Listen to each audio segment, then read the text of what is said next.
thing is you can't get it all there. So instruments, pianos, vehicles, weapons, whatever you have in the way of luxuries, to have it there, you have to buy it there.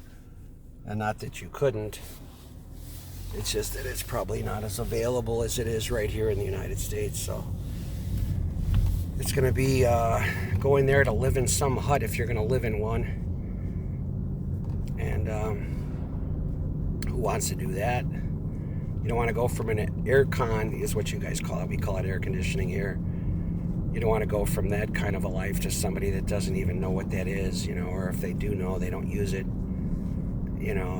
Very hot climate. I used to live in Florida, been to Jamaica too, and some places are just too hot. You got to stay in, and if you're not used to that, you can melt from the heat. I used to be a professional clown and was going to do that in Florida, and I couldn't do it. My makeup would come right off, within seconds, And even though I had waterproof makeup and I'd go around the pool where my kids were at and do their parties, it was still coming off. So I gave up that life.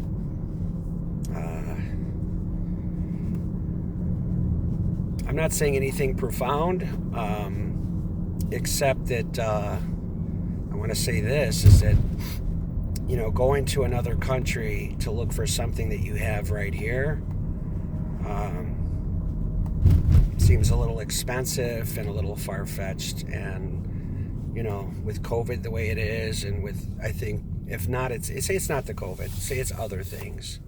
Going to a third world country where there's a lot of malaria and diphtheria and different types of diseases, you have to be quarantined for that or take shots for that as well, or you're subject to getting very sick somewhere else, So going there to die or going there to just live your life, I would just say that it would probably be best, from just observation, is to go to those resorts, hook up with those girls, and have yourself a nice vacation, and then leave them there for the next guy that's going to come behind him.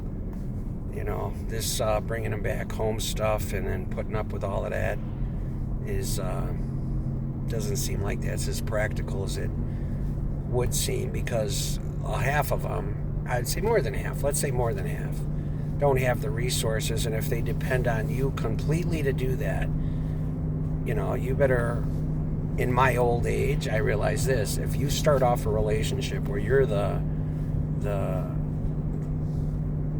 one that's going to pay for everything always, and they have an obligation or a responsibility to family, and they have to do that, provide, do whatever, they're going to expect you to do that too. So you're not just getting the beautiful wife, you're getting a responsibility that can be just a little bit overwhelming, especially young or old. It's just very difficult to live anywhere. And to have a partner or a mate, you want somebody that's going to help you with the things that you need help with, and then live your life out.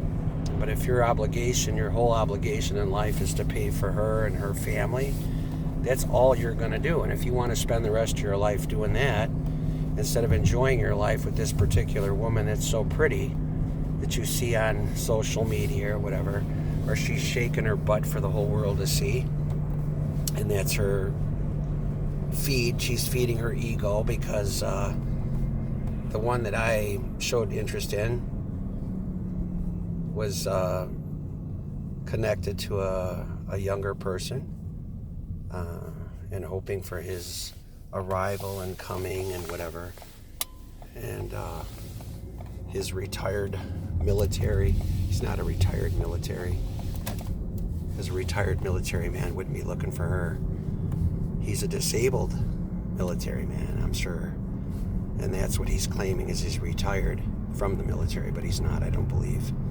I believe he's on disability, and the likelihood of him going to another state or another country and living out his life with her, he's not going to have in that country what we have here, which is a veterans hospital where you get your medicines and your things free of charge because you're a veteran.